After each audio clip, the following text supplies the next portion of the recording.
was, how can That's we the whole account? point of the cross-examination, Bubba. I get to interrupt you. You can't even observe the external principle that makes the debate. Abismo, shut up. I will answer your question. That's time. So Don't go tell ahead and me to shut respond. up on my own time, Bubba. Fuck you. You've had. How is it that not How setting many an questions are you objective gonna fucking standard? ask me? Can you ask me one question at a time? Okay, all right, fine, that's it. All right, okay, we'll move on. If you I think that didn't even answer morality- you. So let's go ahead and get started here. Thank you everyone for joining us today. So today we'll be debating the question, is morality subjective? We've got Bubba and Abismo. Bubba's taking the affirmative and Abismo's taking the negative. So Bubba's going to be claiming that morality is subjective, and then Abismo is going to be arguing against that. The format, this is structured, so it's going to be a 5-minute introduction from the affirmative, 5-minute negative introduction. There's going to be a 30-minute cross-examination on both sides, and then a 5-minute closing on each side. In between the cross-examinations and the closings, we'll do audience questions, which should take about 20 to 30 minutes. And so we'll invite people from the audience up to ask questions. In addition, we will have some Q&As on the YouTube probably. I linked both Bubba and Abismo's YouTubes in the text chat. I need to link mine as well so you can put Q&A questions in there. I forgot to do that. Do your best during this debate to stay on the main topic. The goal of Bubba is to provide good reasons to believe that morality is subjective. And then the goal of Abismo is going to be the reverse, so to provide good reasons not to believe that morality is subjective. There will be no over-talking during the introductions and closing statements at all, so let the other person talk during those points. During the cross-examination, either debater can take back their time if they feel like it's going off into the weeds or whatever. That's your time to manage the discussion. If they have a question, if the opponent has a question they want to ask during that, or bring up something they want to bring up from that, use your cross-examination time to do that. The person running the cross-examination is in charge of that 30 minutes. With that being said, the person that is in charge of the cross-examination during their time is the one asking questions. Don't ask questions that aren't pertinent to the discussion during the cross-examination, because there's no need to do that. You can do that during your time. So write down a question or something, unless it's like clarification, or if you decide to have a little bit of back and forth, that's your time as well. Feel free to do that if you're running your cross-examination time. You have 30 minutes during that.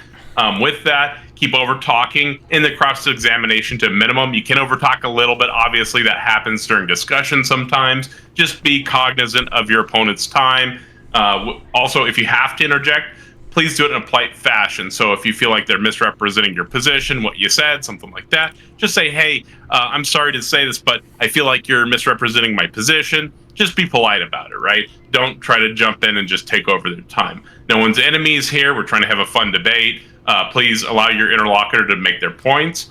With that, if you do have to interject, just say, may I interrupt? Do you mind if I jump in? Something like that, right? If interruptions or over-talking are constant, moderation abilities may be utilized to protect either the affirmative or the negative's time. I'm going to do my best to be an unbiased moderator during this debate. Do either of you have any questions before we get started here?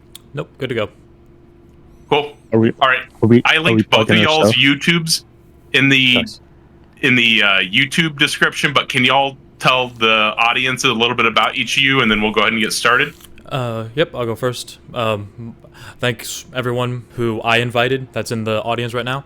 You guys know me. My YouTube is linked in Taco's description, and I'll link Taco's YouTube in my description. I believe that Abismo will be a decent judge of, a decent representative of the Catholic belief when it comes to objective morality, and with that, I'm good to go. Hi everyone, this is Abismo. I am actually not specifically here to defend like a quote-unquote Catholic position on moral objectivity, but I'd like to appreciate you guys anyways for being here and opportunity to plug. I'm one of the mods of the Ask the Catholics Discord. Would love to see some of you if this debate interests you. If you find out that this debate is interesting in any way, then I invite you also to join us on the Politics Discord and also my YouTube channel, Unscripted Catholic Debates. If you come to the YouTube channel, you'll learn about all things, or about many things, but not just limited to antediluvian Nephilim mysteries, the Dagon fish god, the occult, the cult of the Holy Papaya, the miracle of the Holy Fire, Balaam's donkey, God in ancient China, the synod on synodality, are souls annihilated in hell, the Jesuits, cosmological theories, astrology, the history of psychoanalysis, atheism, and also finally, can the Pope be a formal heretic?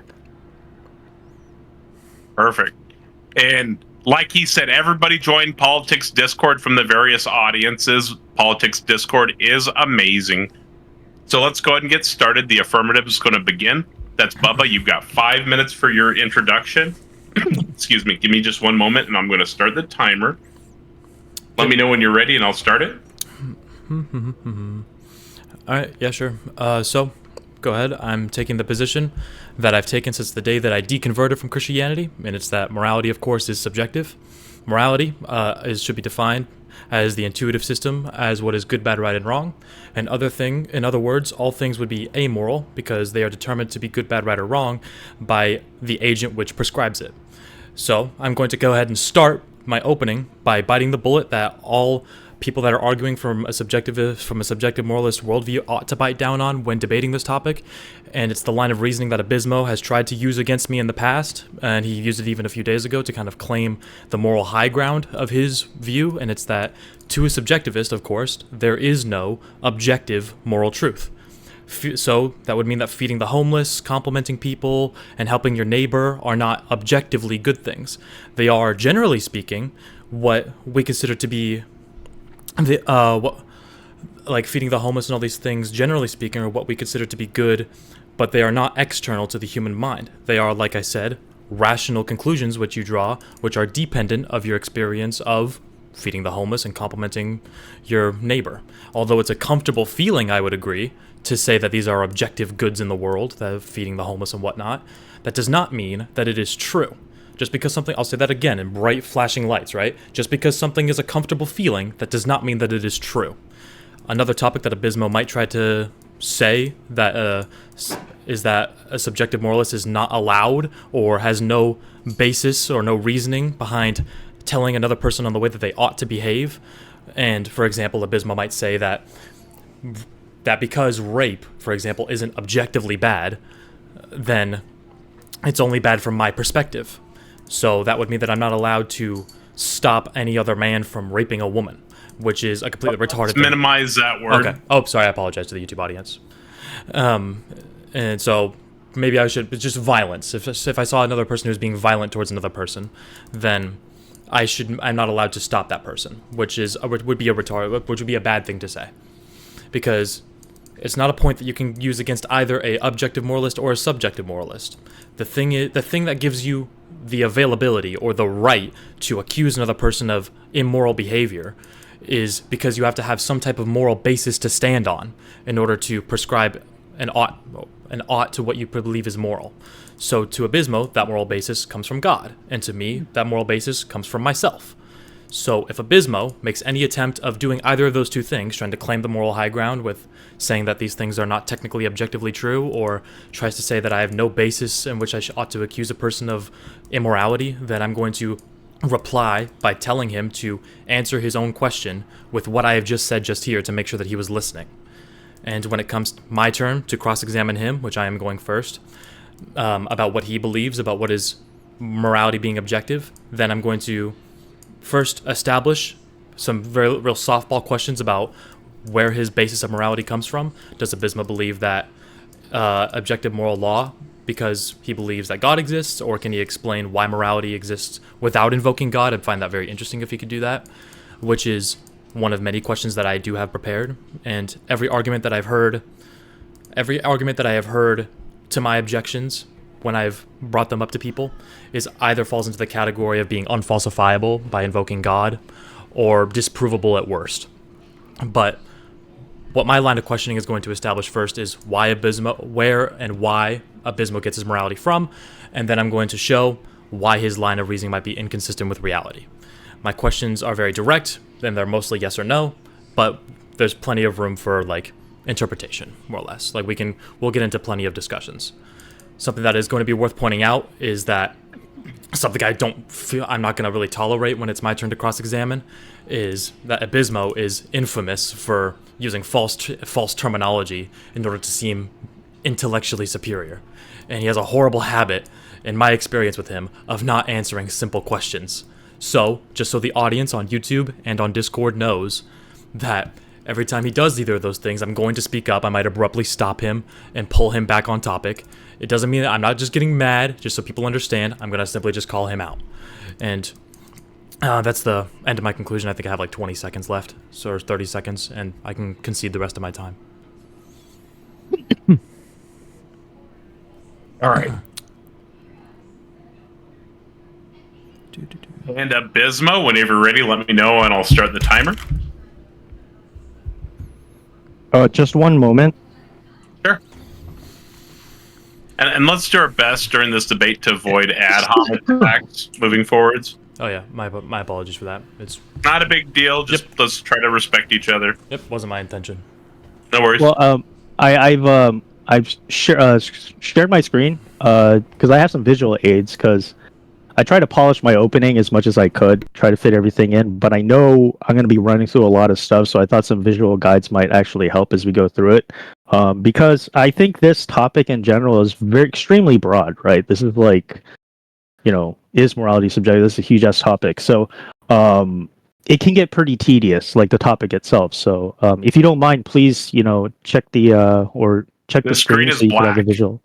Yeah. That's because the slide is black. Oh, perfect. You're good to go. I started the timer. All right. Okay. Ready, go. I believe that Bubba is vastly unaware of the moral landscape, and therefore he overstates his understanding of morality, whether subjective or non-subjective. I believe that under scrutiny, Bubba's supposed moral subjectivism will be shown to be either morally real or in fact normative, and therefore fundamentally an appeal to objective moral facts about the world. There's not just one but many arguments for moral realism. To remain doubtful that moral objectivity exists simply because one finds moral intuitions to be questionable does not disprove that objective moral facts exist. To presume that moral subjectivity is morally correct simply because one merely has questions does not constitute an argument or justification that moral subjectivity is sound or even more plausible. Instead, Bubba chooses to do a rather peculiar, dare I say, odd thing, in that he chooses to define both moral subjectivity and moral objectivity, as he understands them to be, as both equally contingent upon a particular subject's intuitive system. He presumes that so long as it is claimed by some moral realists that some moral facts are accessible by an intuitive sense, the same could be supposed for moral subjectivity. But this is a gross miscalculation on Bubba's part. In respect of what I believe are normative duties which are entailed in having a debate in the first place, and in the interest of being intellectually honest about my own perspectives, I'd like to provide a definition of the concept of moral reason for the audience. To be transparent, I am not providing a definition for the following argument from myself, but one that has been provided by Benjamin Blake Watkins. The concept of moral reason can be defined as follows. Some fact or consideration gives us reason for doing action X when this fact or consideration counts in favor of doing action X. This is to say that reasons are given by the facts themselves. For example, the fact that medicine would give me many more years of a happy life gives me reason to take it. This leads us to a deeper question, which is, how does one think about the relationship between truth and reason? Does anything really matter in the sense that we all have reasons to care about some things for their own sake? The concept of moral reason itself is precisely what delivers to us the question of whether there are objective normative truths. I believe the presumption against all forms of normative anti-realism is strong. Therefore, the argument for any form of it would have to be substantially powerful enough to move someone to adopt it. If I were to steelman Bubba's position, it would go something like this. A, if there are any objective normative truths, then there are intrinsic features or properties of something that could give us reasons to care about them for their own sake. B, nothing could give us reasons to care about anything for its own sake. Therefore, C, there are no objective normative truths. If we accept this conclusion, we could further infer, D, we have no reason to prefer a life filled with many happy experiences to a life of unrelenting agony, and E, the fact that some argument is valid and has true premises gives us no reason to accept this argument's conclusion. I believe that these implications to any normal person would be considered hard to believe. Therefore, I offer this counter-argument. F, we have more reason to prefer a life filled with happy experiences than a life with unrelenting agony. G, the fact that some arguments is valid and has true premises does give us decisive reason to accept this argument's conclusion. Therefore, H, there are some objective normative truths. If H is valid, then we can further infer I, some things have intrinsic features or properties which gives us strong reasons to care about them for their own sake. Each argument is symmetrical because each argument takes its premises from the denial of the other's conclusion. The better argument would be the one with the stronger supporting premises. Both arguments, as you can see, are valid in supporting their conclusion.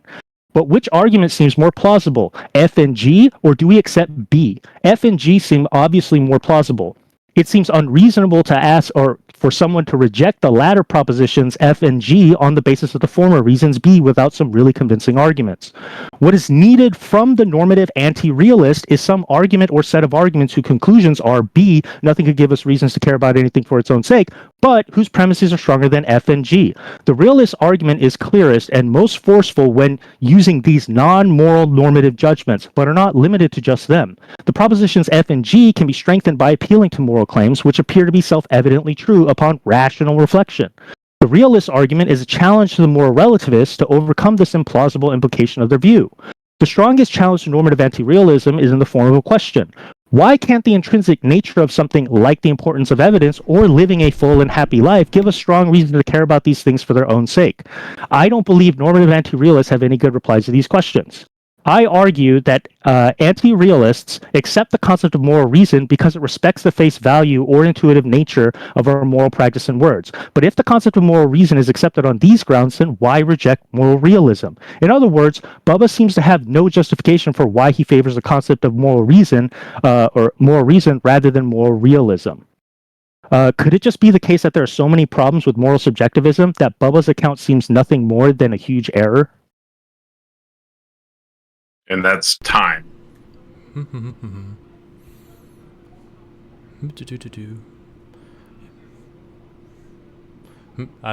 What's up, Taco? I'm waiting for you to give me the go-ahead. Oh, yeah. Just get the next timer ready. So we'll go ahead and move into the next section, which is going to be the cross-examinations. Bubba's going to go first on the cross-examination. Yep. Let me know when you're ready, and I'll start the timer now. Okay, I'm ready right now. So I'm going to ask Abismo. All right. Yep. So, Abismo, the question that I asked you in the opening, these are real softball questions that I have to start for you, is, of course, is morality objective, you would say? Yes, I do believe morality is objective. And objective morality is an objective truth, not objective morality, but an objective truth is a truth that is external to the human mind, unchanging, correct? It's more or less, I'd say, but it requires some modifications. Modifications. The way I would put it is that they're stance-independent moral facts. This isn't moral facts, just like an objective truth. An objective fact is external and is also unchanging. Like, well, I can believe in moral objectivity without believing in moral universalism. That's fine. Are you familiar with the difference? Yeah. There's like, so I'll answer your questions when it's your turn to cross-examine. But okay, yeah, it's not that I believe what is objectively moral is some generalized principle that applies to everybody. Yep, that's not what I believe. Yep, that's not what I'm asking you. That's not what I'm asking you. I just want you to answer an objective truth would be an unchanging truth, which is external to the human mind. The Earth revolves around the sun. That is precisely, and that's unchanging, and that is but that's not a normative. Yeah, but that wouldn't be a normative claim. That could be an epistemic one. Yep, that's not my question. But my next question is: do you agree with my definition of morality, which is the system which determines good, bad, right, and wrong? The system? Yep, the system which. No, I don't. The internal system which determines good, bad, right, and wrong. No. Nope. All right, so we'll just. I do have a time where I will ask you a proper definition for morality then, but oh, interesting. Okay. Yep, that is later because I anticipated that you would disagree. But so objective morality would imply that there is a moral set which is true external to the human mind.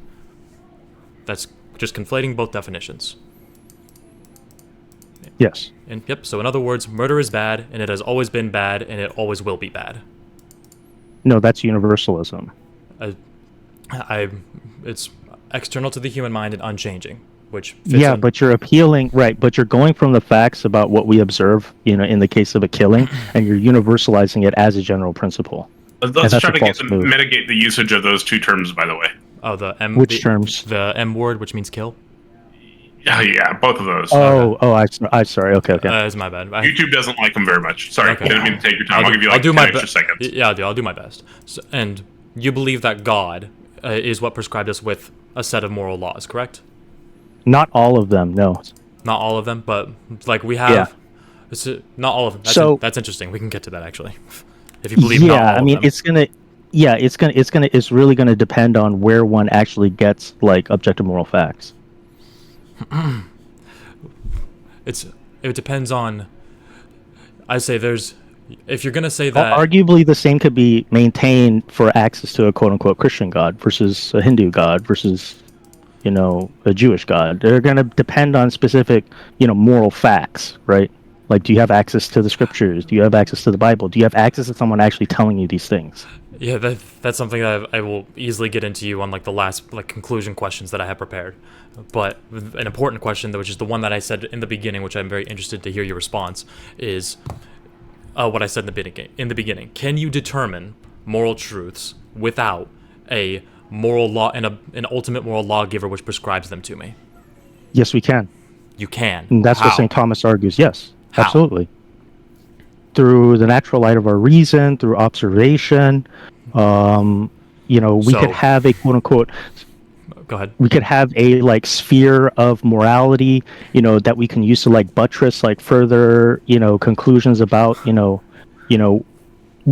we perceive as moral facts, given a set of circumstances. So you're saying that a person can reason their way to determine what is good, bad, right, and wrong, or moral. Yes. Yep. Well, congratulations, you're a subjective moralist. I mean, I would refute that. Again, I mean, I laid out in my opening, right, that I believe that you're actually a moral realist. You're assuming the premise, right, that morality is dependent on some intuitive moral system, right? Yeah, an intuitive moral system, meaning a moral system which requires very little rationale. Independent. Right, but by the very fact that an external moral intuitive system is stance independent means that you believe in objective facts about the world.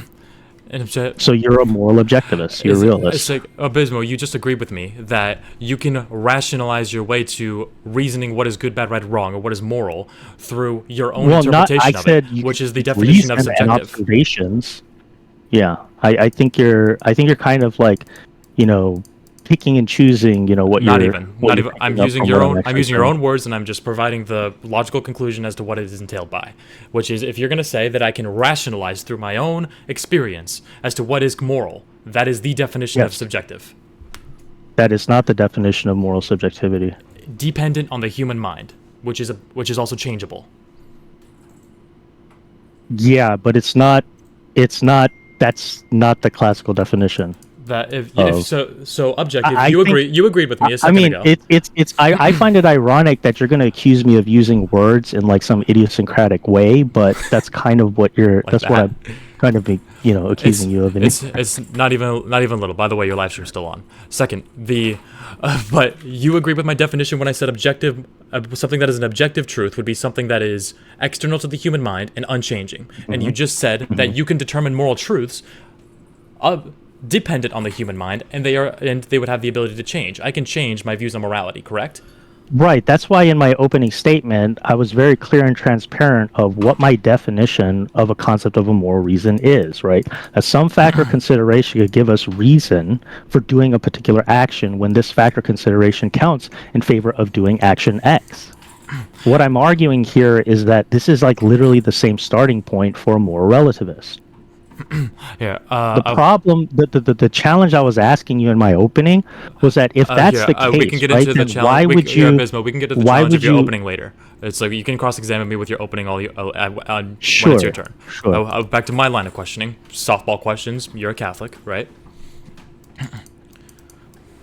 I don't know, but that seems like a non sequitur to the discussion about moral objectivity. Okay, the answer is yes. You believe that you believe in the God of the Bible, correct? Sure. And you believe the God of the Bible is omnibenevolent, correct? I think we can know by his effects that he could have like an omnibenevolent attribute, but I don't believe there's any division or multiplicity of parts within God. It's one of the essences, one of the natures of God is that he is omnibenevolent. One of the ways that, but the way that we know that, we could be generous or altruistic is through a contingent means of knowledge, right? I can don't know care about based on contingent. time. I don't care about I contingent can, means of knowledge. succession of events, I don't. human Abismo, I interaction need and to stop you. observation. I'm going to pull you back on track, Abismo. Being generous Abismo, I could know be you, good. Abismo, you're And trying then to I steamroll will me. apply that Hey, attribute to God. Abismo, this is Bubba's time. He's requesting his time back. Yeah. I'm Sure. pulling you back on topic. The question is simply, is God omnibenevolent? I don't need to know about the way that you contingently express truth. We can express through human language that he is omnibenevolent, but Okay, again, that's all there's I no need. division of parts, within God. Yes, that's fine. I'm not claiming that there's division of parts within God. That's completely irrelevant. Yeah, well, I'm going to appeal to Taco now. Taco, can we? I feel like we're a little bit like we're way off topic at this point because the topic is about moral subjectivity. These questions are going to lead onto the topic, which is about what you determine to be good, bad, I right, think and wrong, you're and where it begging the comes from. question. I'm not even a little bit. Question. You can tell me I'm begging the question when it's your time, but you believe that everything that God does and commands in the Bible is good, ultimately, correct? We can discover them to be good for us. Yes. You can discover them to being good. Would that? Yeah. All right.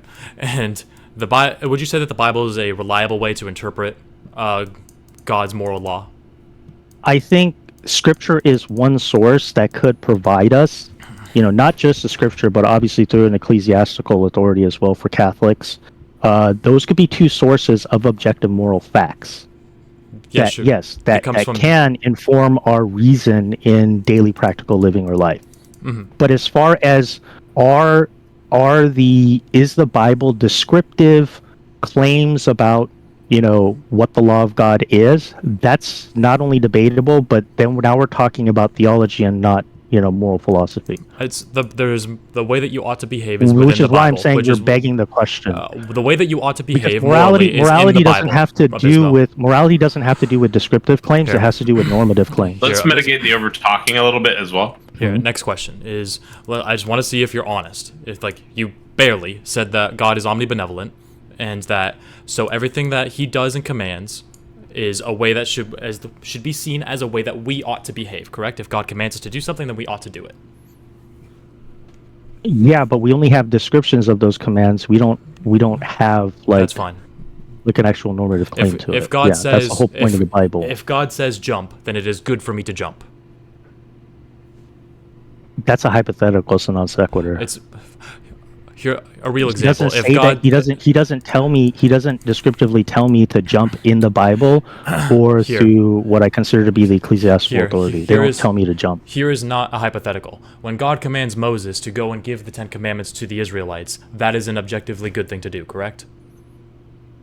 For Moses at that time, if that account is historically reliable, and we could plausibly assume so based on our quote-unquote meta-analysis of the account itself. This is gone. So you're assuming a lot of things, right? Even in the interpretation Abismo, of the text, right? I don't care if I'm assuming things. I'm asking you questions. Well, you should, because what you're doing is an external critique, right?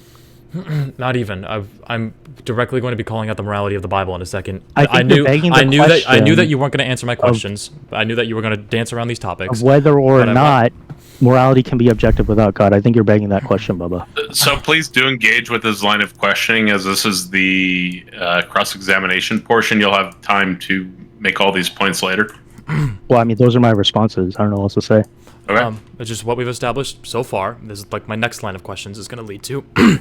So far, we know that Abismo believes that there is an objective true moral law, which more or less most of it is prescribed by God, or some of it is prescribed by God, apparently.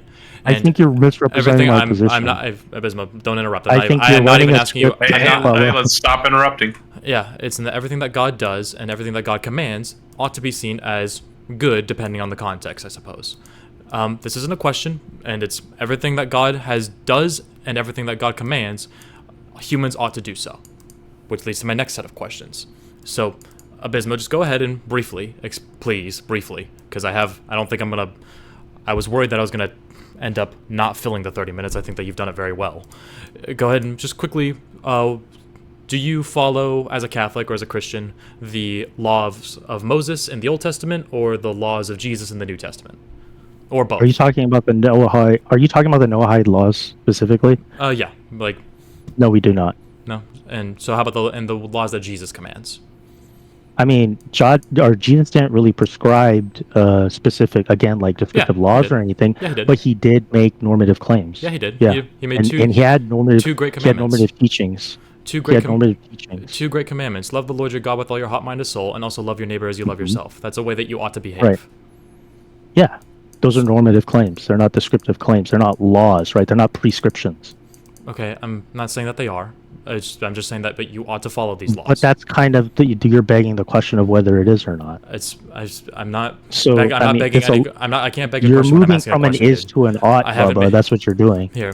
You're saying that it is a descriptively a certain way, therefore it ought to be, or a quote unquote a Catholic or a Christian ought to, abide it in a particular way. I'm not saying that that's an external critique. Abismo, That's I an am not, external Abismo, critique, Bubba. shush your mouth. I am not claiming that you ought to behave this way. I'm saying Jesus tells you that you ought to behave this way, correct? And you want to go ahead and say that I'm begging the question and all this garbage. Right, which is a normative claim that I accept. Okay, and so for the Ten Commandments, for example, that's not the Abismo, standard next for question. how I determine objective. Okay, I don't care. Facts or values. Abismo, next question. Take the Ten Commandments in the Old Testament, for example. Would you say that you ought to follow them? Don't murder, don't lie. Yes, we accept those. Okay. We accept those, yes. So let's make sure that you're consistent and honest. With your worldview, under a particular set of circumstances, is it okay to own slaves? What does that have to do with the what does that have to do with the Ten Commandments themselves? It's the Because law- again, I've rejected all the Noahide laws, so the Because Levitical laws or the rules in Yep. Deuteronomy don't apply to a Christian. What I'm saying is, if God commands you under a very particular set of circumstances, which He has, to own slaves under a particular under a particular people under a particular way, you would do so, correct? Under your worldview. Well, basically, from the account in Deuteronomy, according to the author, quote unquote, God allows them, right, to trade and hold slaves, right, in a particular way, right? Yeah. But we would still have to take the text as a particular quote unquote source of moral facts and not universal. Yeah, I don't care right? your view So on said moral facts. It's not a general. Right, well, I'm trying to answer your question. It's not a universal descriptive or prescriptive claim. I'm not claiming what that I they mean? are, Abismo. So it's not. Well, yeah, you are. You're saying I that am not. I have if not one claimed either accepts, or. you're moving from an is to an ought, Bubba. You're saying that if one accepts the Ten Commandments, then one has to accept every single quote unquote divine command theory as it appears in the Old Testament. Okay, We can only go off the basis that whoever wrote that text Abismo, next question. heard God in a particular way for a particular time and for a particular circumstance. Abismo, he's moving on to the next question. Next question. Okay. I was worried that I wasn't going to get to all my questions. I was going to get to all my questions too fast, but you've shown to me that it turns out I'm not going to get to all my questions. But you brought up the way that you ought to handle a certain slaves if you were to own them if God commands it. So, would you say that it is moral to beat your slaves half to death as long as they recover after a day or two? Exodus 21. No, 20 I do through not 21. believe that is moral at all. So Nope. you reject Exodus 21, 20 through 21? Yes. Yep. As You reject prescriptive that. claims, yes, I do. Yeah, as prescriptions, I reject them. Yep. You reject God's divine commandment to that That this is is not a a moral divine way. commandment.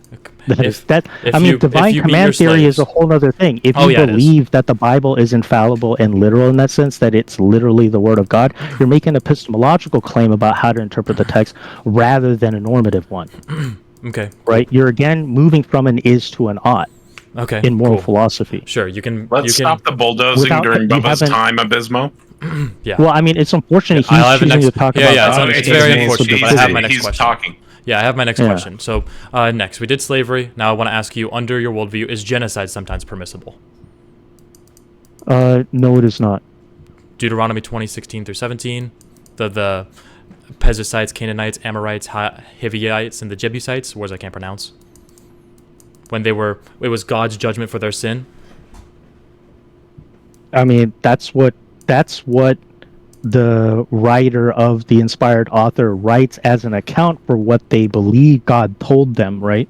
But So- we don't have the same access to those moral facts as the particular author did. We only have the moral fact that it was, an account of that time, right? Again, you're making another epistemological error. Did the author who wrote Deuteronomy, which is probably Joshua, by the way, did the person who wrote Deuteronomy claim that God commanded them to commit genocide? He didn't claim, he just said that God told them to do it. That's a descriptive claim. That's not a normative claim. He didn't claim, he just said God told him to. No, you're trying to move from a descriptive claim to a normative one, dude. I'm not moving towards anything. I'm just asking you questions.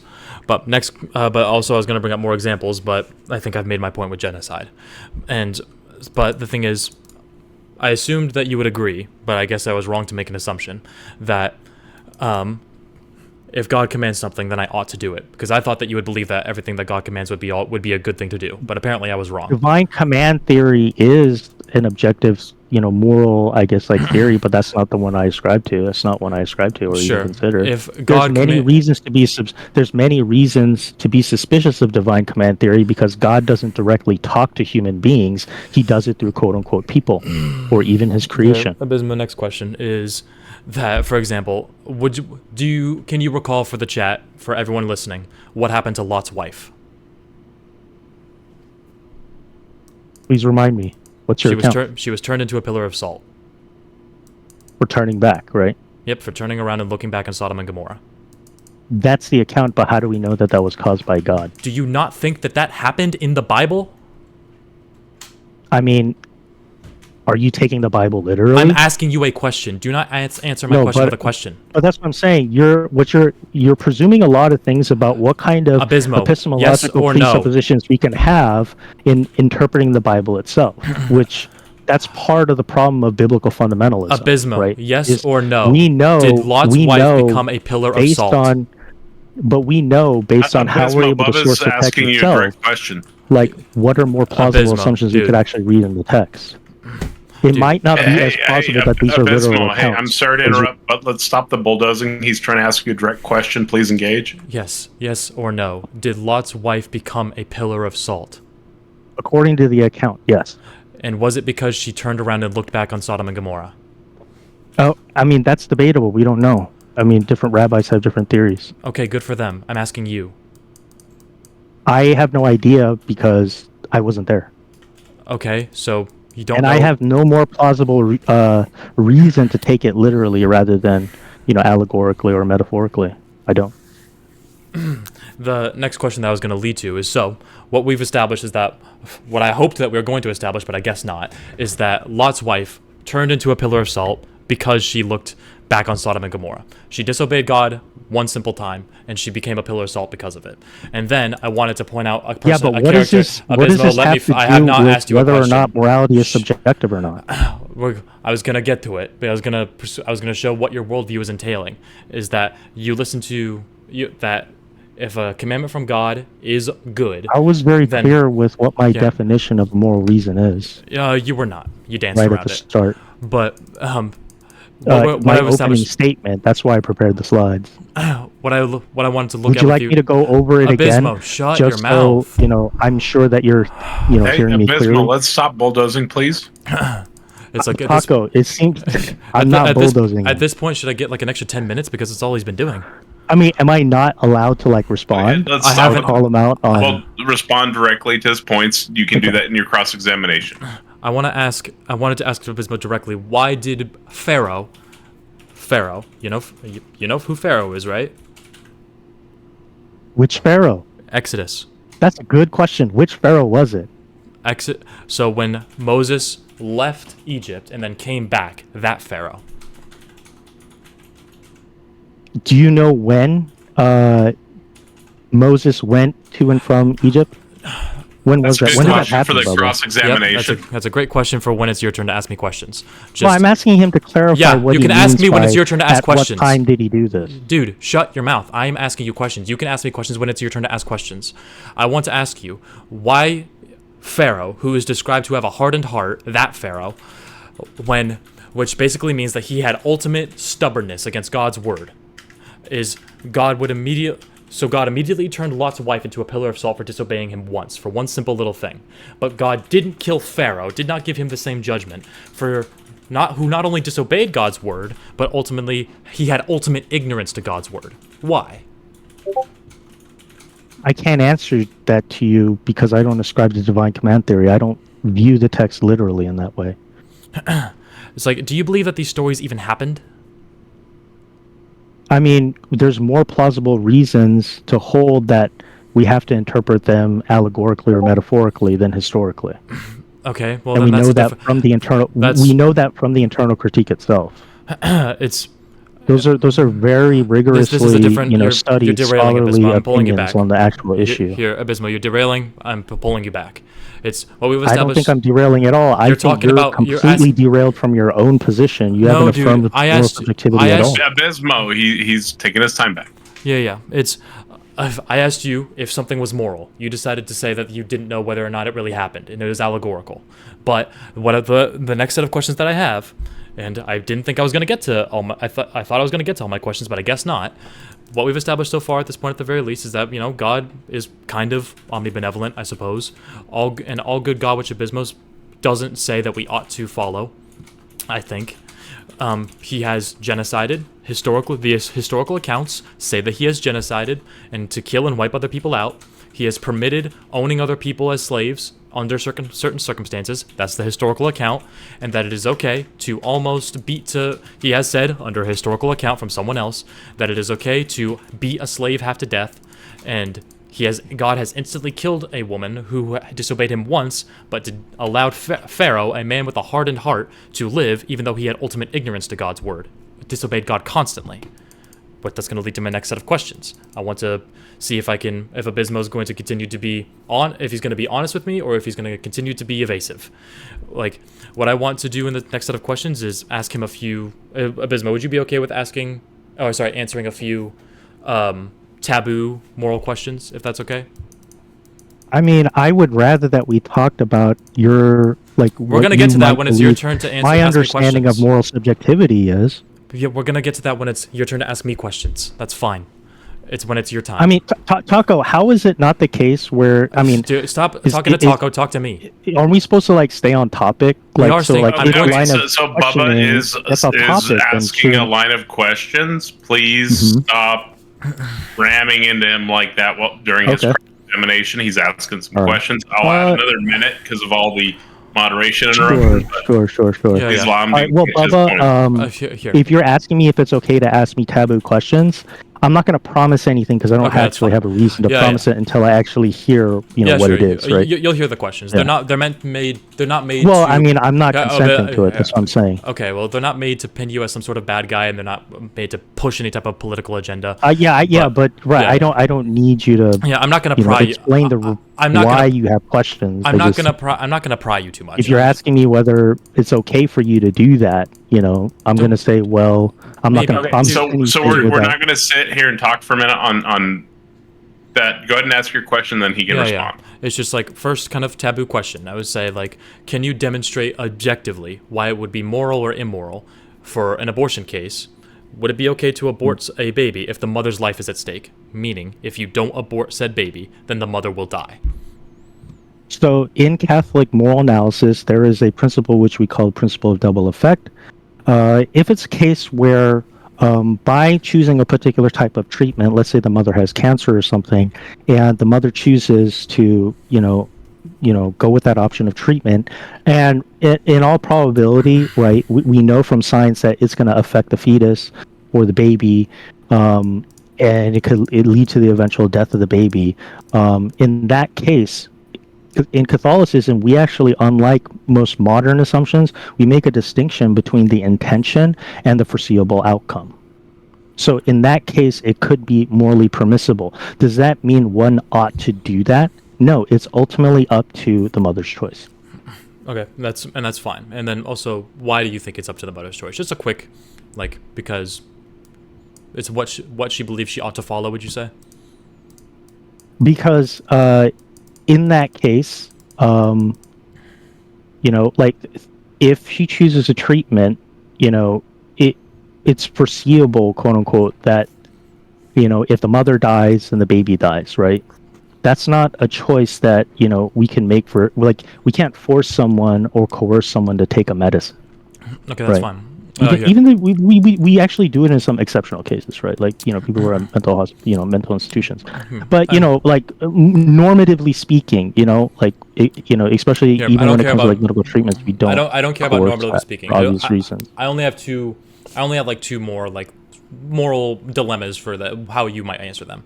The next Okay. one is about the death penalty. Do you think, like, if a person has admitted to and shows no remorse for unaliving a bunch of people and is completely remorseless about it, is the death penalty prescribable to that person?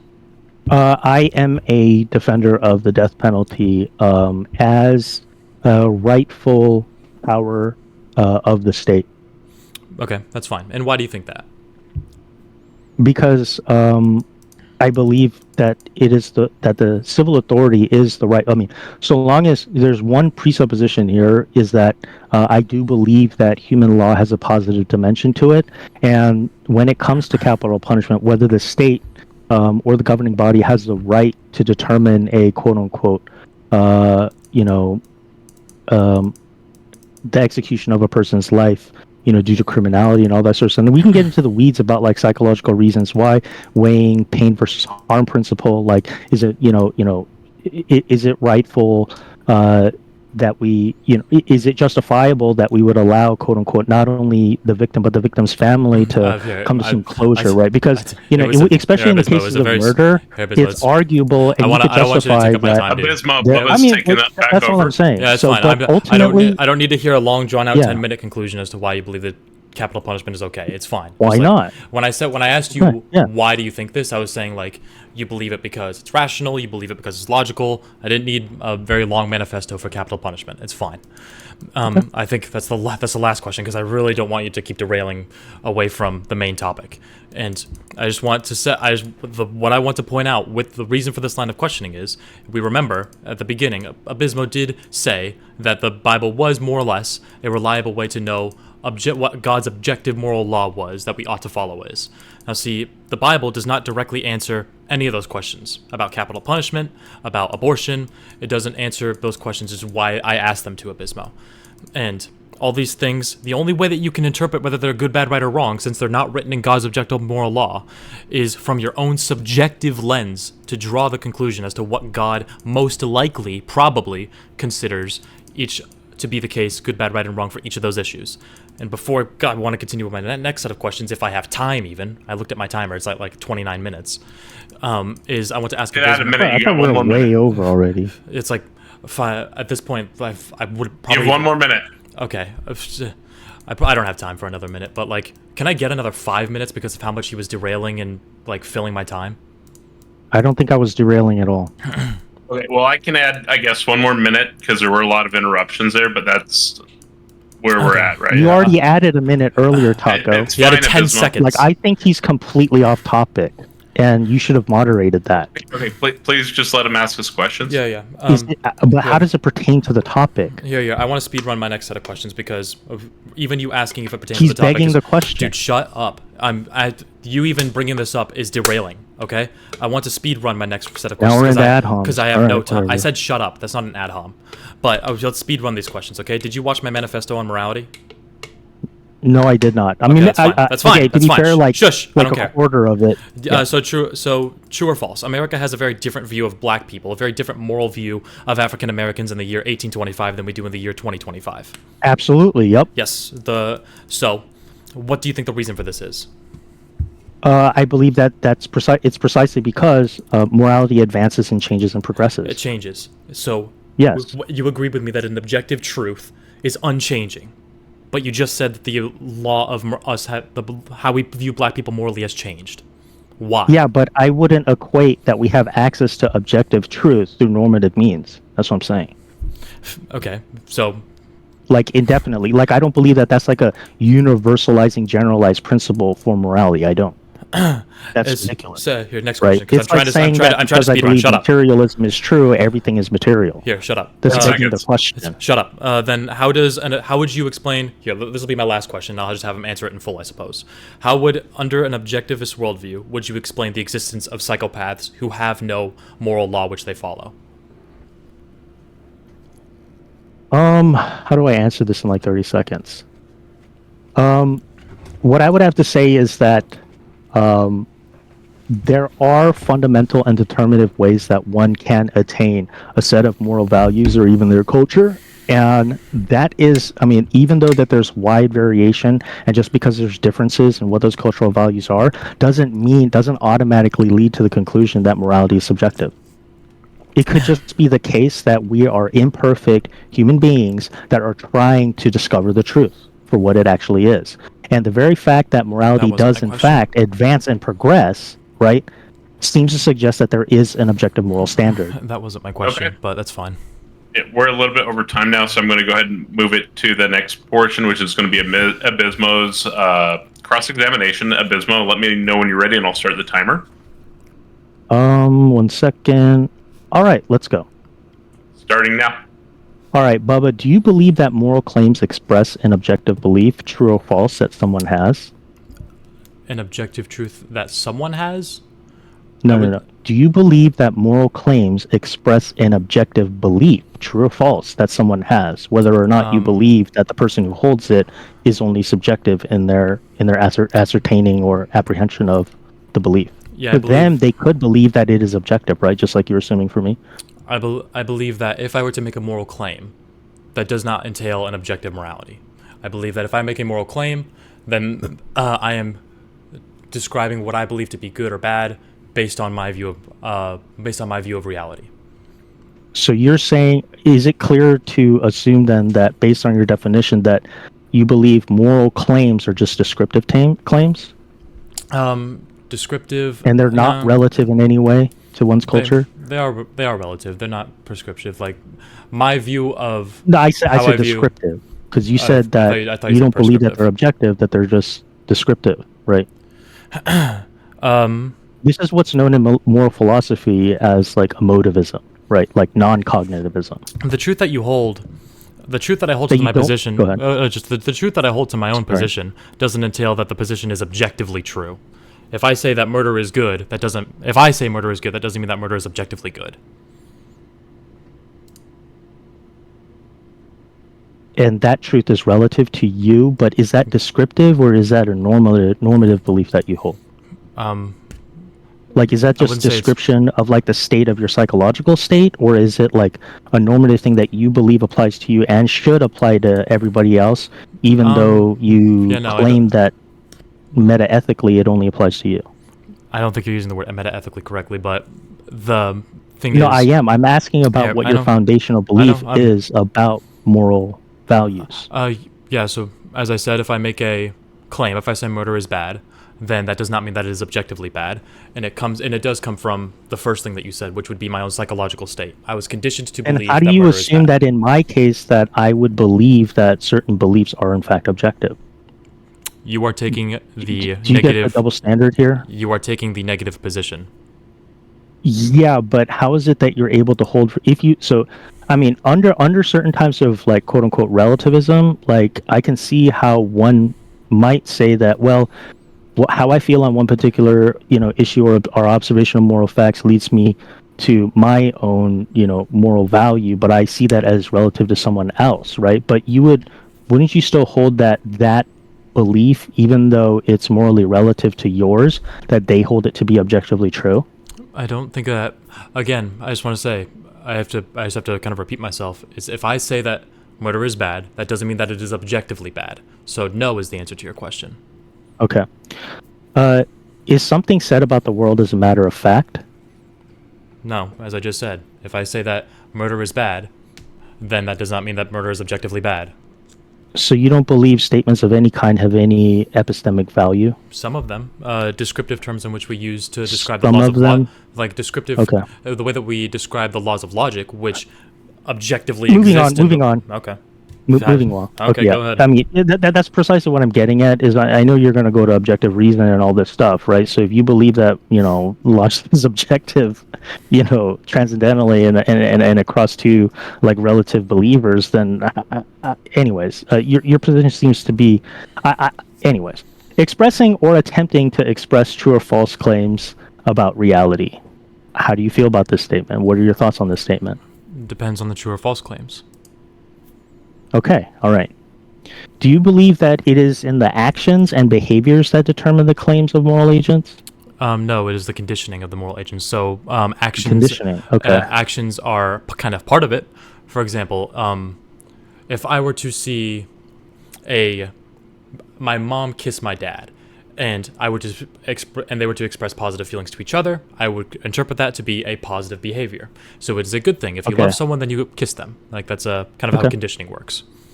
All right, great. Do you think that moral claims rely on the one who speaks the claim, or just merely by their actions?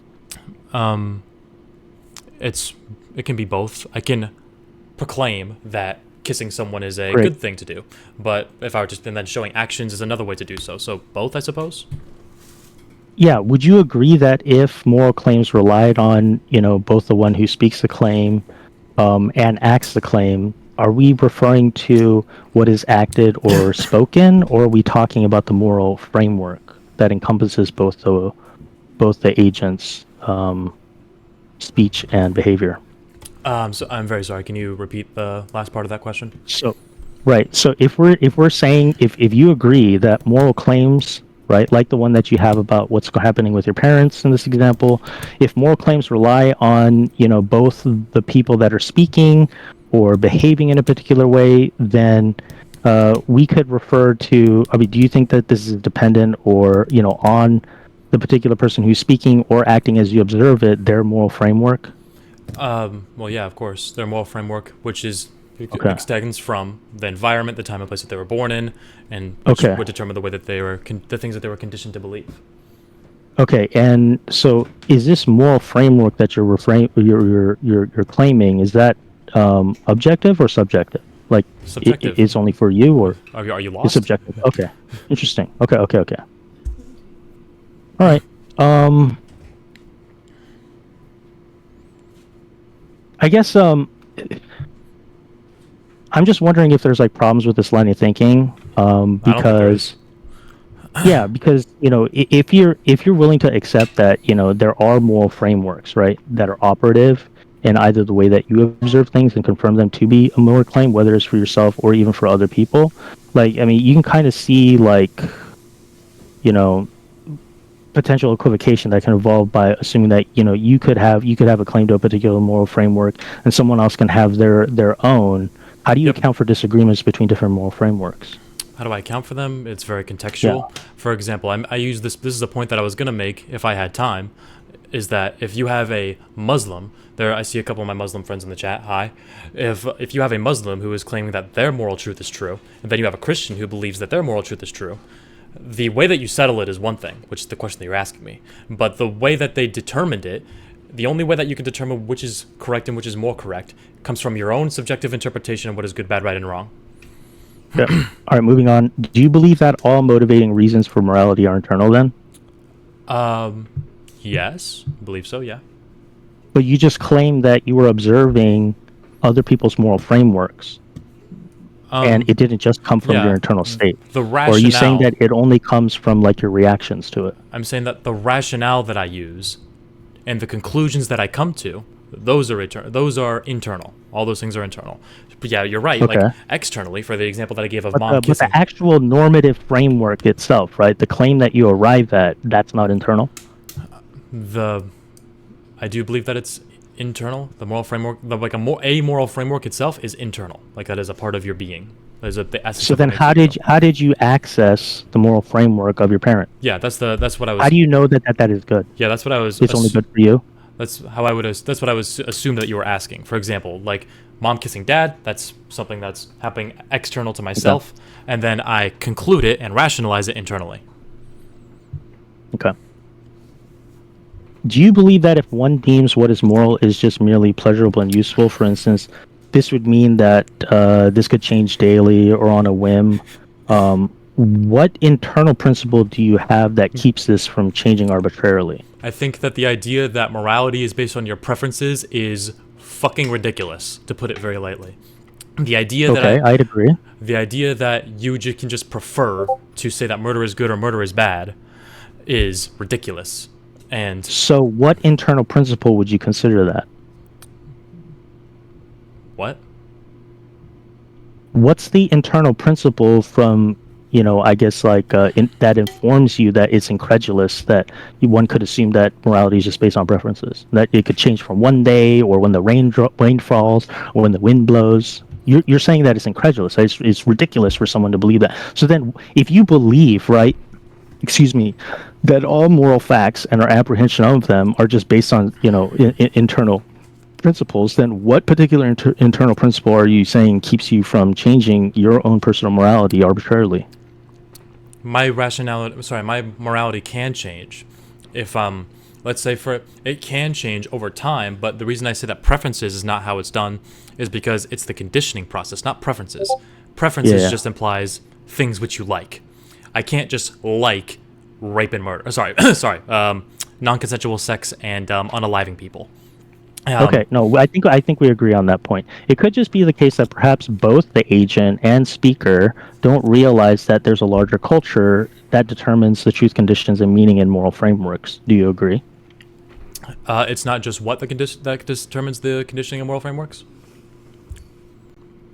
I'm sorry, was that a question? Yeah, it was a question. It was what determines the conditioning of moral frameworks? The larger culture. Culture is a big factor. So you said you did culture, society. Yep, the time and place in history. The time and place in history, and the culture, society. Yeah. That's all. Okay. Those are all the biggest influencers of your morality. Okay, so then that leads to the next logical question, which would be: do you agree at least that if we can't rely, right, on each individual's independent actions and behaviors, or their individual moral frameworks, that we can rely on external normative reasons that could explain or motivate their actions and or behaviors? When you say external motivating factors, you're referring to like watching, observing other people external to myself behave, correct? No, I'm talking about the culture of society itself. I mean, that seems to be very common sense, right? Yeah, that is what the culture is. It's like watching other people, the way that they behave. So you do agree that there are external factors, right, that play into how we even interpret our parents' behavior, right, based on our culture that's given to us in time and place. Yes. Okay, however, that is not. So it's not wholly internal, right? It is the rationale and the conclusions that you come to are all internal. So there could be a moral fact that's given to you, right? Like a normative prescription, right? That says like, you should feel this way or do that thing, and you ought to do these things, right? I mean, you haven't necessarily come up with yourself yet, but you either observe it happening in the outside world and it leads to like, good outcomes, or you do it yourself and finally it did bring about good outcomes for you. You don't actually have an internal principle that's going to confirm that that's true, right? Yeah, it does. My own rationale. Or that you could even come to. Okay, all right, perfect. Okay. Do you think that cultural disagreements between even those individuals within a culture means that morality is subjective? Yes. Because a strong evidence that I believe, a thing that I think is a strong evidence that supports the idea that morality is subjective, is that everyone, this is what I didn't get to with my time, was everyone's morality is different. There are no two people that agree on the same moral set. Okay.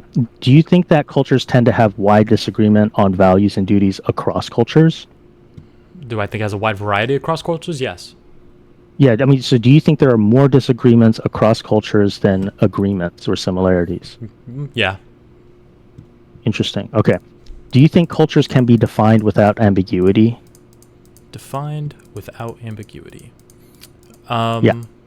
I know it's a broad question. Define ambiguity. Because so like, I mean, the nature of or how we terminologically refer to culture is like used very broad. It could refer to countries. It could refer to different subgroups within a particular culture. On Discord, you can find all the different JGCs and like, different guest chat rooms. Those could all be like their own internal cultures and stuff. But do you think there's a way to actually define what those cultures are without ambiguity? You would have to get really pedantic into the way that those people are behaving in order to prescribe. It's not that that's a bad thing. It's just like you would have to really get into the harsh details of the way that each and every person is behaving and find out what they all consider to be moral, and then draw the conclusion of the way that entire JTC, for example, this audience has 50 people. This audience has 50 people. For example, when it comes to countries, like how would you define countries, without ambiguity? Like different cultures of different, or different cultures of different countries. What about different cultures in different countries? Like, you can very, very broadly define a culture's morality, like let's say Based on what? like a society of 1,000 people. Like you could say that the No. I'm not talking about a hypothetical. Like let's take like Africa and Saudi Arabia. Okay. How can you define those without ambiguity? How can I define those without? Like, you would have to be pretty ambiguous. Like it's not ambiguous. So you are saying that you can't do it without ambiguity? You would have to be very, very broad to define what they all agree on. I mean, it seems pretty common sense to me. Like, there are quote unquote external like bodies or institutions that actually determine where those like geographical lines lie. But those wouldn't be like necessarily the only defining features of a particular culture within a country.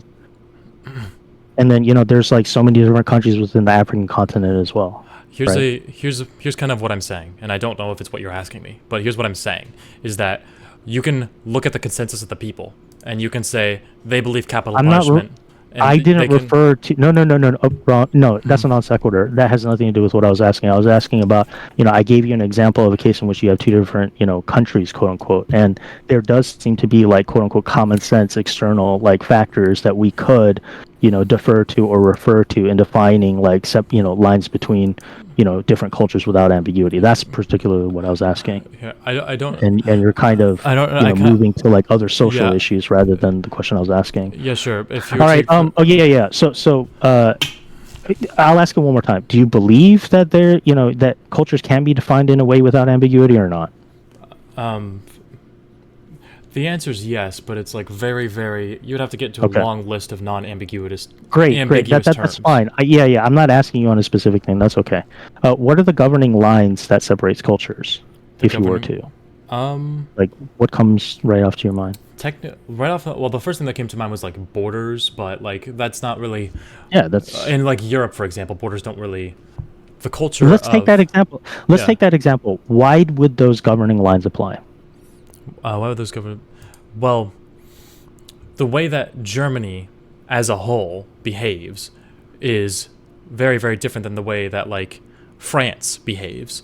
But there's not much separation between them. And the explanation I would give to that, which is the question that you're asking me, the explanation for that would be, although they are distinct, while they are close countries to one another geographically, they still do hold a different set of moral principles because of the culture. And it's like. Yeah, but that seems pretty ambiguous if you're saying that it's just like a matter of like a consensus of behaviors. Then it just seems like you don't actually have independent moral agents. You just have a bunch of freaking NPCs that are already predetermined to like act in a particular way that identifies them as German. It seems like to me more parsimonious, right? Less explanation, referring to Occam's principle, to just say, you know what, there are in fact normative factors such as like country boundaries and stuff that determine or define what a quote unquote culture within a particular country is, rather than aggregate behaviors which could just be deterministic like NPCs. That's a straw man, and also. All right. Okay. All right. We'll move on. It's I do kind of want to clarify what you were asking. Like, I kind of know what you were asking me, but what I wasn't saying is that borders are the main determiner as to what like the reason as to. Okay. That's not what I was saying either, and that would be a form of a straw man. All right. Do you believe that there are some kind of external rules which govern supposed cultural divides and decide where different cultural moral values apply? How is it not setting an objective standard we must abide by beyond the cultural norms themselves? The first part of your question, the answer was the first part of your question. The answer was borders, where laws come from, where cultures come from. That's an example we used. But the moral, but the moral part is very broad. You tried to explain borders by behaviors or an aggregate of behaviors. Yeah, and I said that was a straw man, but you didn't let me clarify. Okay, so would you maintain that truth and meaning about a culture's actions, behaviors, norms are relative to their moral frameworks? Are you still maintaining that? It's, again, like I said in the very first question that you asked me, if I say that murder is bad, that does not mean that it is objectively bad. I'm not talking about individual cases. We're talking about cultures at this point, because we already agreed that when it came for where people come up with their moral frameworks, it's based on an external factor of like quote unquote their culture or what they're conditioned to, rather than any internal state, right? So why do you keep flipping back to an internal state in order to describe the question about what about the cultural norms themselves? I never agreed with that. Do you remember what I said? Were you listening? You think if we maybe I don't. I'll give you an opportunity to go ahead and recapitulate. It was that internally, you conclude through your rationale, when mom kisses dad, that is something that is external to myself. That's something I'm not controlling, right?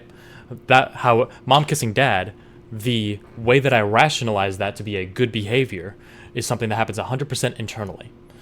You could, a different person could come to the conclusion that mom kissing dad is a bad thing, like for whatever reason.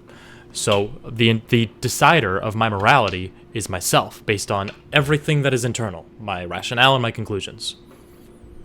So it doesn't seem that you're a cultural relativist anyway. You don't believe that there are moral frameworks that you were conditioned by, that's given to you by your culture, that can influence, whatever norms that you, and how you perceive things or observe things.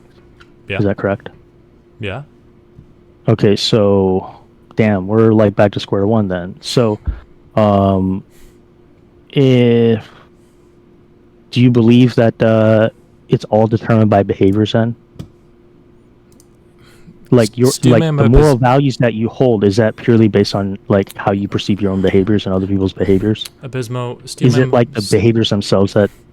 How many questions do you want to ask me? Steelman my position. What did I just say?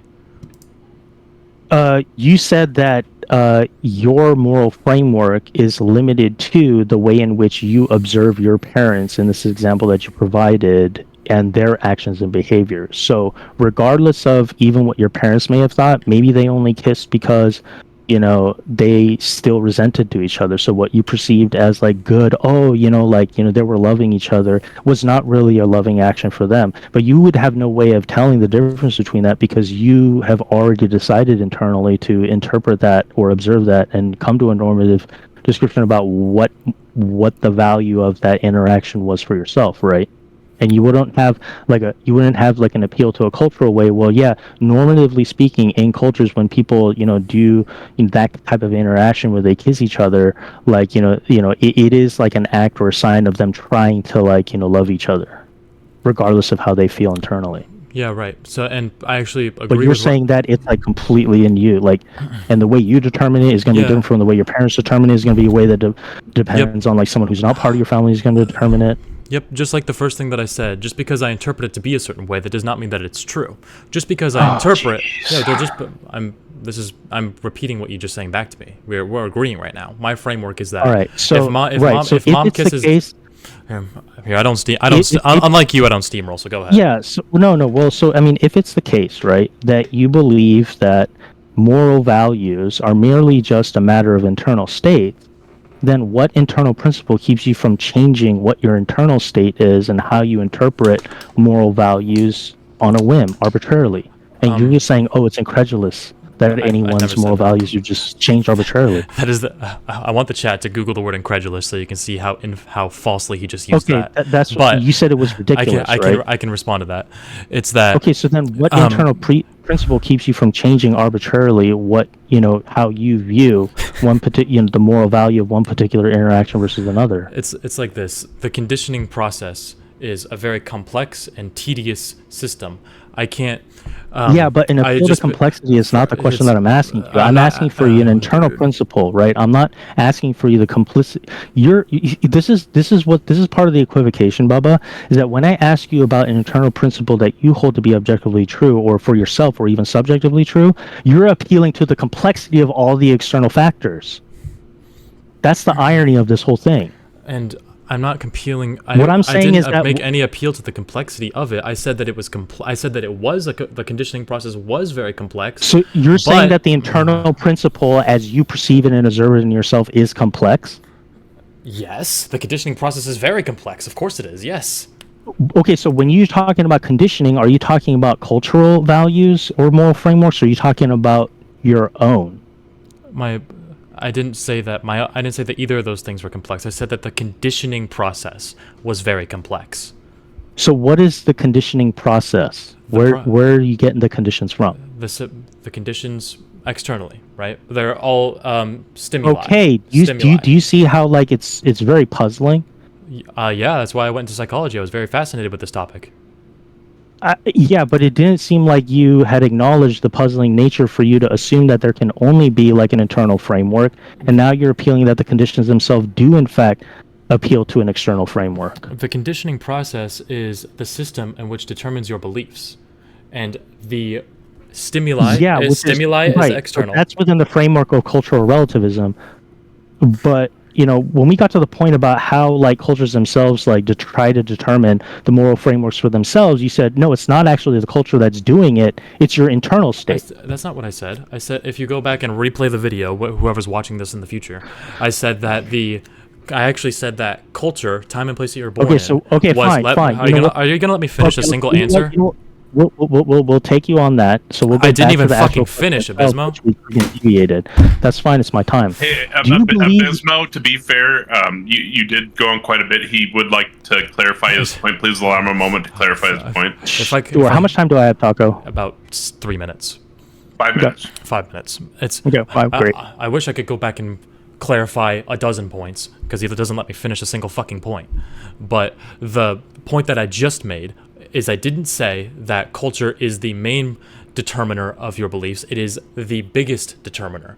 Like, usually, my culture would be like the time and place I was born in, external stuff, like the way that other people behave. But the biggest thing would probably be, like my direct family members, the people who are like the closest people to me. Those aren't exactly Wait. Didn't you just say the biggest thing was the culture that conditioned, and now you're saying it's actually your internal state? Yeah, what I meant is the biggest thing is different than the way that you're applying that. I understand how that would be confusing. Like I'm confused because I don't think that you're being clear about the way that you're applying biggest. Here, allow me to be. So, that's the same thing as saying that God is omnipotent. Well, I don't know. You're saying that your internal state is omnipotent. I don't know how the fuck you got from A to B, but because it's superlative. Bigger is a superlative, right? It's an adjective. Sorry. No shit. I'm confused. Yeah. So when I say because you were just saying that bigger when it comes to cultural conditioning, and then now you're saying that is bigger when it comes to like your internal state. Can you let me fucking clarify? Like granular behaviors between your parent. Can you let me fucking clarify uninterrupted? Nope. We're gonna move on. How about so Bubba? Clarifying question: do you think it's fair to say, so is it or not that you believe that the cultural conditioning is a bigger factor in an individual's moral framework, or is it the agent's internal framework itself that is the biggest factor in determining moral values? They're not the same exactly. Like, I know that's not the question I asked. I'm not asking about sameness or difference. I'm asking about bigger because that's your words. Yeah, I know. So when I said, can I clarify, you just said I can't clarify uninterrupted, so I'll give it my best shot. It's that the biggest determiner is going to be the culture, the time and place that you were born in, the history. Okay, great. Right? All right, let's move on. All right, okay, got it. I have limited amount of time. And then the next thing was going to be the family. Taco, I'm taking my time back. Yeah, sucks. Fucking sucks, doesn't it? I'm taking my time back. Do you believe there are some kind of external rules which govern supposed cultural divides and decide where different cultural moral values apply? How is it that not setting an objective standard... How many questions are you going to fucking ask me? Can you ask me one question at a time? Okay, all right, fine, that's it. All right, okay, we'll move on. If you I didn't even answer you. So is it clear that you believe that is the greater case that your quote-unquote moral values are set by your cultural moral framework? Did you say more? Like, by my cultural moral framework? Right, that the culture itself, right, has a greater effect in determining your moral framework. So it looks like this. The people that affect me the most are the people that I have the most direct access to. That would be my mom, my dad, maybe my siblings, and maybe like my classmates. And so but right. So then the thing that affects that's just begging them, the question. The that's thing just that begging the question. Do you believe that when you interpret their behavior, that they are working according to their own personal moral frameworks that are conditioned on a culture, or just their internal state? That's why I asked you, do you believe that the greater impact on an individual agent's moral framework is the culture, or is it their individual state? It's like, dude, you're losing the plot. It's. I'm not losing the plot at all. I'm just having you trying to clarify. You're not taking a position. That's the problem. You've asked me dilemma. You just asked me 3 questions. All right. Which one do you want me to answer? Is it fair to assume, Bubba, that you believe that the culture conditions, by the conditioning, right? It appeals to the culture to provide you a moral framework, and that is greater, regardless of time or space, right? You're a product of your time and place. This seems very obvious for most people. That's what I'm saying. And we can't even get beyond the most obvious points. That's something that I won't even disagree with. 1 minute? It's far too late for this. There's only 1 minute left, but I want to show the chat.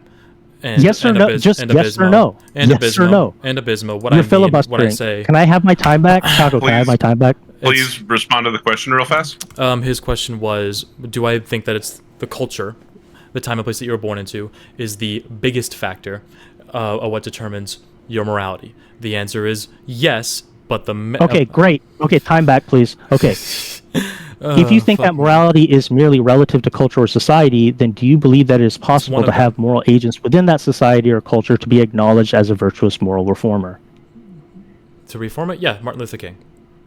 Okay, perfect. If you believe that, right, then if you as a moral subjectivist believe that, then how can you maintain that it was virtuous for him to be a moral reformer if at that time and place, given the conditioning of his society and culture, it was not morally acceptable to be against segregation? Yep, I will answer that question. It's probably the last This question. is called the reform. Yep, shut up, Abismo. Yep, I want to answer that question. Abismo, shut up. I will answer your question. That's time, so Don't go ahead tell and me to respond. shut up on my own time, Bubba. Fuck you. You've had plenty of time to fucking filibuster and equivocate. Okay, guys, calm down. Yeah. So that is time. So let Bubba respond to the last question, and then we'll move to the audience question and answer. No. The time is over for responses, Taco. We're moving straight to Q&A. You can disclose it in fucking Q&A, Taco. Yeah, no, I want to allow respond. him to respond to your question, and then we'll move to the Q&A. No, I wasn't given an opportunity to respond to any of his questions over time. So let's move on. Yes, you did. I provided 2 extra minutes. There was some back and forth here, not related to the discussion. So we're going to allow him to make a final response. Please try to do it real quick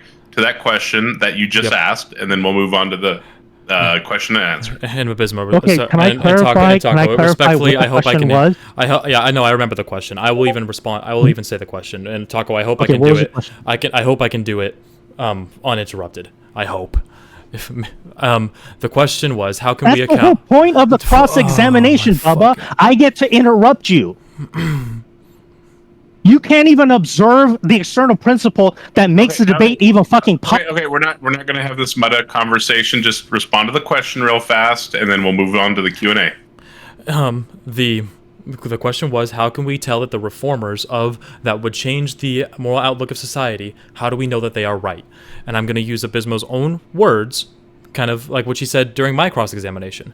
It is kind of like how the winners are the ones who write history. So the answer is, in hindsight, we know that Martin Luther King was right and racism is bad, because that's the way that a society has formed over time to his beliefs. And in the 1950s and 60s, it was a bad thing, in hindsight, to say that black people were, inhuman in the way that they were being treated. And that's the very basic answer to his question. He can throw a tantrum all he wants. Okay, perfect. Now we're going to go ahead and move on to the Q&A. I'm not sure whose hand was raised first, but for 2 seconds to get my timer. Oh, we're not taking any more stage questions? No. No, that was the last one. Okay. All right.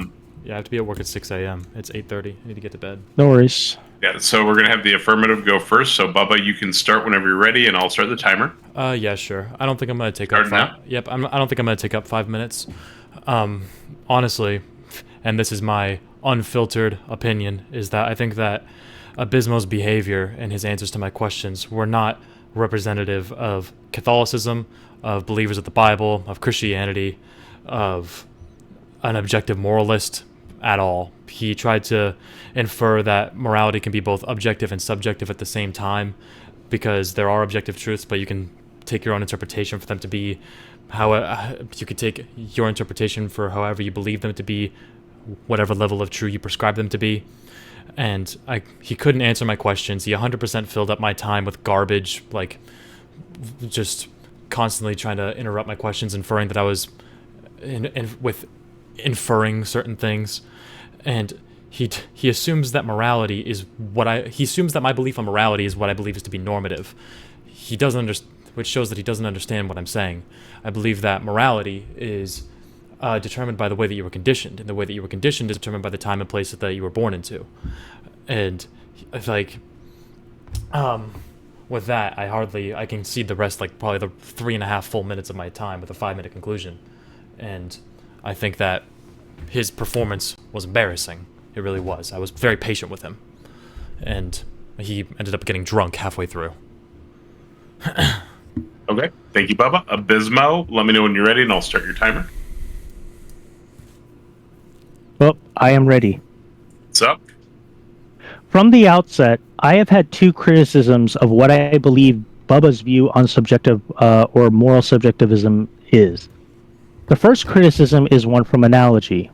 One, just because different cultures have different views on the shape of the Earth doesn't entail that science is subjective, and that there isn't a real shape of the Earth which we can observe.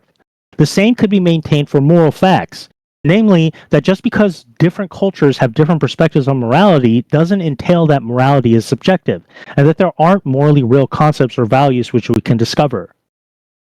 The second criticism is that cultural differences on morality are not typically real moral differences themselves, but rather factual differences. For example, in some Muslim sects, it is okay to hold women as slaves because they are not considered to be believed to have souls.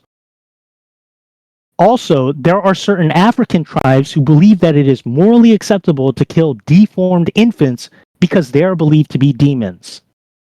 It is precisely because the factual errors themselves which cause cultures to develop wrong moral ideas. This is to say that the beliefs that people are conditioned to about the facts and not morality itself is what causes cultures to think what ought to be done in any given circumstance or even situation. The fact that humans across cultures disagree merely demonstrates that humans have not yet perfected the understanding of reality in pursuit of the truth. If Bubba believes that all humans are in error and not just cultures, when humans or cultures believe that moral duties, facts, and virtues exist, then why could it not be the case that many humans or cultures can simply be in error in understanding what is objectively true? In other words, couldn't it just be the case that the error is that some people are incorrect in understanding what is morally objective? Mere differences in culture is not evidence that moral facts, duties, and virtues do not exist, especially if one holds that humans can be in error when it comes to ethics in general from the outset.